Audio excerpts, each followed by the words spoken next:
Les adventistes sont-ils sectaires parce qu'ils croient que l'archange Michel et Jésus ne font qu'un? Peut-être que je me trompe. Peut-être qu'il n'y a pas suffisamment de preuves pour montrer qui est vraiment Michel. Peut-être est-il fou de penser que Dieu se manifesterait en tant qu'homme et en tant qu'ange. Si c'est faux, alors la vision du monde de la grande controverse s'effondre. Et peut-être que cela signifie que l'adventisme du 7e jour s'effondre avec elle. Mais si c'est vrai et que l'archange Michel et Jésus ne font qu'un, alors peut-être que l'adventisme du 7e jour peut continuer à exister et que les gens peuvent rayer toute l'histoire de l'archange Michel de la liste des sectes. Essayons donc de le découvrir aujourd'hui. Quand j'étais enfant, le nom de Michael était associé à la grandeur. Michael Tyson, également connu sous le nom de Mike Tyson, était le plus grand boxeur du monde à l'époque. Michael Jackson était largement reconnu comme le plus grand danseur et le plus grand artiste, vendant des dizaines de millions de disques. Et Michael Jordan était largement reconnu comme le plus grand basketteur du monde. Jusqu'à aujourd'hui, il est simplement appelé MJ. Mais est-il possible qu'il y ait un autre Michael qui soit plus grand que tous ces Michael? Est-il possible qu'il y ait un MJ céleste qui soit plus grand que les MJ terrestres? Et est-il possible que son nom soit Michael Jésus? Ce qui nous amène à notre question. Jésus est-il Michael? Et Michael est-il Jésus? Et par Michael, je parle de l'archange. La réponse à cette question est simple. Oui. Michael est Jésus et Jésus est Michael. En ce moment, il y en a peut-être qui crient sur l'écran et qui disent des blasphèmes. Vous voyez?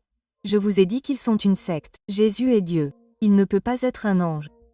Avant de vous mettre en colère et de poster un commentaire, j'aimerais vous poser une question. Dieu peut-il devenir un homme? Et si Dieu peut se manifester en tant qu'homme, en tant qu'être humain, est-il possible qu'il puisse aussi se manifester en tant qu'ange?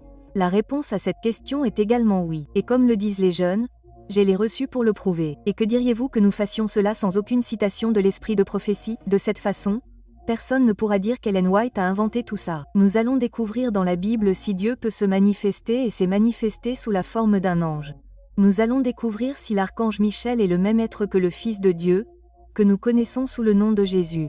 Alors, sans plus attendre, commençons directement par Genèse 22.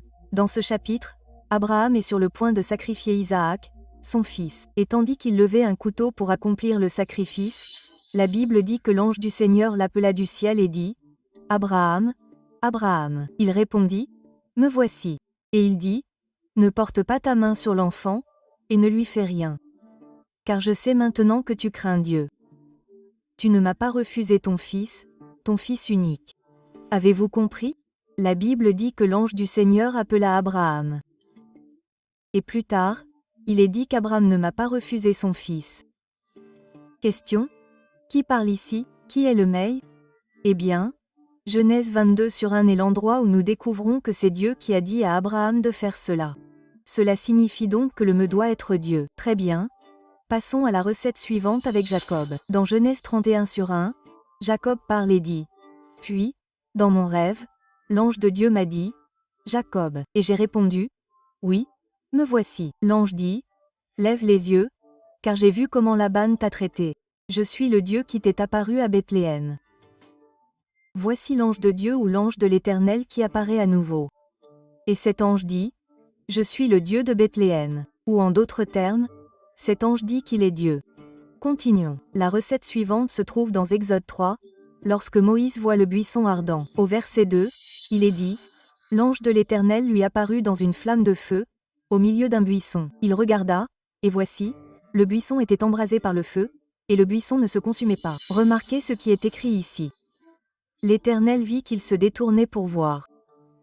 Dieu l'appela du milieu du buisson, et dit « Moïse, Moïse ». Il dit « Me voici ». Il ajouta « Je suis le Dieu de ton père, le Dieu d'Abraham, le Dieu d'Isaac et le Dieu de Jacob. » Moïse se cacha le visage, car il avait peur de regarder Dieu. C'était Dieu qui était apparu à Moïse, et il identifia Dieu en premier en disant que l'ange de l'Éternel était apparu. Passons maintenant au passage suivant dans Juges chapitre 6, où nous voyons Gédéon et l'ange de l'Éternel faire une autre apparition, et il est écrit « L'ange de l'Éternel lui apparut et lui dit « L'Éternel est avec toi, homme fort et vaillant. » Gédéon lui dit « Oh, mon Seigneur, si l'Éternel est avec nous, pourquoi tout cela nous est-il arrivé ?» Et l'Éternel le regarda et dit « Va avec ta puissance, et tu délivreras Israël de la main des Médéonites. Ne t'ai-je pas envoyé? Question. Qui a envoyé Gédéon? Ce n'était pas un ange ordinaire, c'était l'Éternel. Continuons. Voici le reçu final de l'ange de l'Éternel, vu par Manoé, le père de Samson et de sa femme. Cette histoire se trouve dans Juge 13. Et une fois de plus, nous voyons la phrase du jour. Et l'ange de l'Éternel apparut à la femme et lui dit, voici, tu es stérile, et tu n'enfanteras pas, mais tu deviendras enceinte et tu enfanteras un fils. Alors l'ange de l'Éternel leur apparut et leur dit qu'ils allaient avoir un fils. Plus loin dans le chapitre, il est dit que Manoé et sa femme firent un sacrifice. Et après que le sacrifice fut terminé, ceci arriva. Car il arriva que lorsque la flamme s'éleva de dessus l'autel vers le ciel, l'ange de l'Éternel monta dans la flamme de l'autel. Manoah et sa femme la regardèrent et tombèrent le visage contre terre. Et au verset 22, il est dit que Manoah dit à sa femme, « Nous mourrons certainement, car nous avons vu Dieu. » En d'autres termes, ils comprirent que cet ange avec lequel ils interagissaient était Dieu. Abraham, Jacob, Moïse, Gédéon, Manoah et sa femme reçurent tous la visite de l'ange de l'Éternel. Et à chaque fois, l'ange de l'Éternel est identifié comme Dieu ou le Seigneur. Maintenant que nous savons que Dieu a clairement choisi de se manifester sous la forme d'un ange à plusieurs reprises, je pense que nous avons suffisamment de preuves pour montrer que Jésus s'est effectivement manifesté sous la forme d'un ange. Mais cela ne suffit pas. Nous devons examiner la question plus en détail. Nous devons avoir des éclaircissements sur Michel en particulier. La question demande une réponse. Est-il possible que ce soit Dieu le Fils qui se soit manifesté sous la forme de cet ange? Et cet ange est-il Michel? Outre les références dans les livres des Nombres, des Chroniques et d'Esdras où le nom Michel apparaît dans la généalogie, il y a 4 chapitres de la Bible où nous voyons apparaître le nom Michel. Daniel chapitre 10 et 12, Jude 9 et Apocalypse 12 sur 7. Parmi ces versets, Jude va être notre verset central. Ce texte est très spécial car il a des tentacules et des liens que nous pouvons établir avec le reste de la Bible pour découvrir qui est réellement Michel. Dans Jude 1 sur 9, il est dit, « Or, l'archange Michel, lorsqu'il contestait avec le diable, contestait au sujet du corps de Moïse, et ne portait pas contre lui d'accusations injurieuses, mais disait, que le Seigneur te réprime. » Ce verset est très important car il nous dit 3 choses essentielles. Premièrement, Michel n'est pas un archange, mais l'archange. Deuxièmement, il nous dit que Michel se dispute avec le diable au sujet du corps de Moïse, ce qui indique clairement qu'une résurrection de Moïse allait avoir lieu et que Satan avait un problème avec cela. Troisièmement, c'est le diable qui se dispute avec Michel et Michel ne répond pas par des accusations, mais dit simplement, « Le Seigneur t'a réprimandé. » Nous avons donc ces 3 choses. Le terme archange, la dispute avec Satan au sujet de la résurrection et Satan réprimandé par Michel. Commençons donc par le titre archange. Ce titre archange est une combinaison de 2 mots en grec. Archo signifie chef et en galadou nous obtenons le mot ange qui signifie un messager, quelqu'un qui est envoyé par un ange et un messager de Dieu. En plus de cela, le nom Michel signifie qui est comme Dieu. Et si vous prenez les 3 mots hébreux qui composent le nom Michel, cela peut aussi signifier qui est Dieu. Donc dire Michel archange, c'est aussi comme dire le chef des anges qui est comme Dieu ou le chef des anges qui est Dieu. Ce terme archange n'apparaît que 2 fois dans la Bible. L'une, nous l'avons déjà lu dans Jude, et l'autre se trouve dans 1 Thessaloniciens 4h16, qui dit « Car le Seigneur lui-même, a un signal donné, à la voix d'un archange, et au son de la trompette de Dieu, descendra du ciel, et les morts en Christ ressusciteront premièrement. » Question. Avez-vous remarqué quelque chose de similaire à ce que l'on trouve dans le livre de Jude concernant l'archange? J'espère que vous l'avez compris. Et si ce n'est pas le cas, laissez-moi vous le dire. L'archange Michel débattait de la résurrection de Moïse dans Jude verset 9. Et là, dans 1 Thessaloniciens, lorsqu'il est question de la résurrection des justes, il est dit que le Seigneur lui-même descendra à un signal donné et à la voix de l'archange. Donc Michel et la voix de l'archange sont liés à la résurrection. Cette résurrection des justes est également mise en évidence dans Daniel 12, et 1 et 2. Et vous l'avez deviné, Michel est également là. Il est écrit, « En ce temps-là se lèvera Michel, le grand chef, le défenseur des enfants de ton peuple. Et ce sera une époque de détresse, telle qu'il n'y en a point eu de pareille depuis que les nations existent jusqu'à cette époque. En ce temps-là, ton peuple sera sauvé. Tous ceux qui seront trouvés inscrits dans le livre, Et beaucoup de ceux qui dorment dans la poussière de la terre se réveilleront, les uns pour la vie éternelle, et les autres pour la honte éternelle. Dans Jude, Michel est identifié comme l'archange, et dans Daniel 12:1, Michel est identifié comme le grand prince. Tous deux sont impliqués dans la résurrection des morts. Et si vous ne l'avez pas compris, le nom prince indique qu'il y a aussi un roi. Et un prince est le fils d'un roi, et Dieu le Père est un roi. Et Dieu le Père a aussi un fils, ce qui ferait de Jésus un prince. Et Daniel dit que lorsque Shadrach, Meshach et Abed-Négo étaient dans la fournaise ardente, il y avait 4 hommes qui marchaient librement au milieu du feu, et ils n'avaient aucun mal. Et la forme du 4e était semblable à celle du Fils de Dieu. Et pour aller plus loin en parlant du prince et du Fils de Dieu, Ésaïe 9:6 dit « Car un enfant nous est né, un fils nous est donné, et la domination reposera sur son épaule. Son nom sera admirable, conseiller, Dieu puissant, Père éternel, Prince de la paix. » Voilà donc. Michel est le grand prince. Et nous savons que Jésus est le prince de la paix et le Fils de Dieu.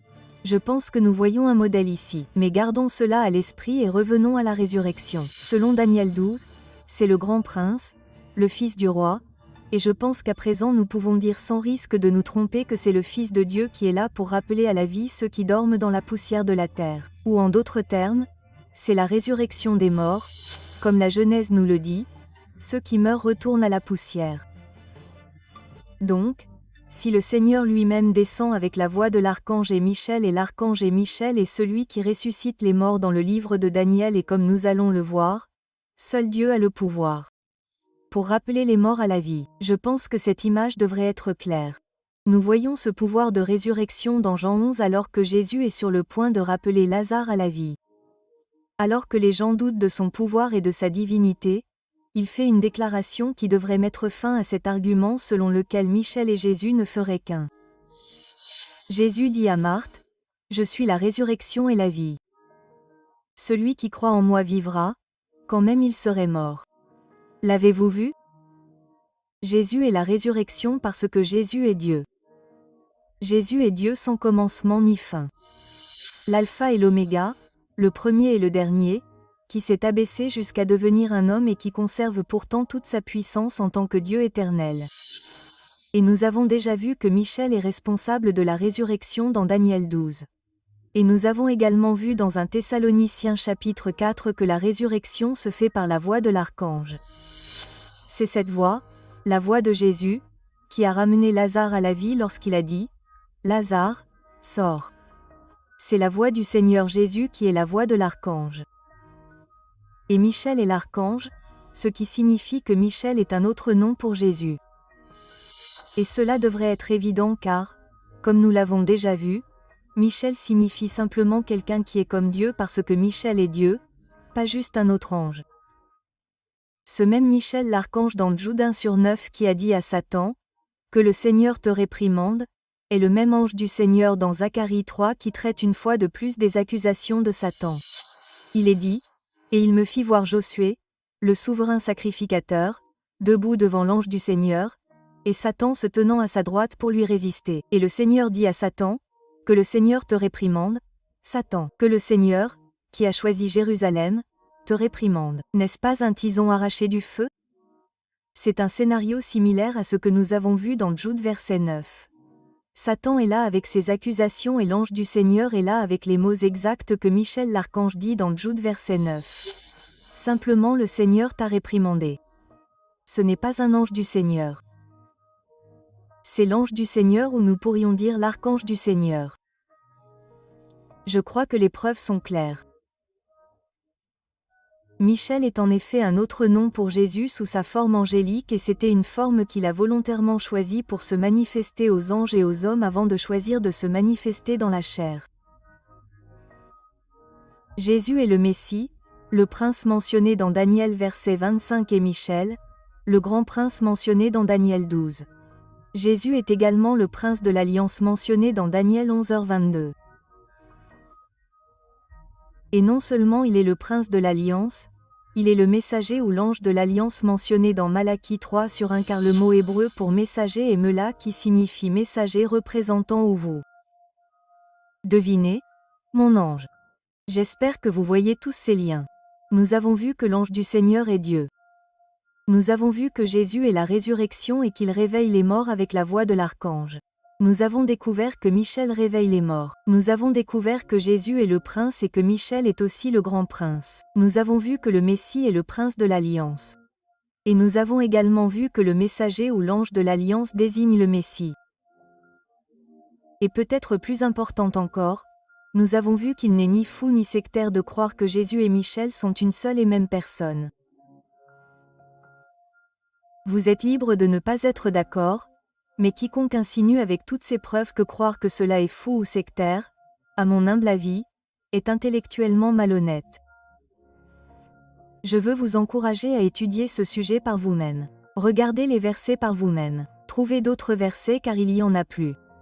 Cherchez par vous-même et demandez au Saint-Esprit de vous montrer si c'est la vérité. Je l'ai fait et je le suis. Convaincu qu'il n'est pas sectaire de croire que Michel et Jésus sont une seule et même personne.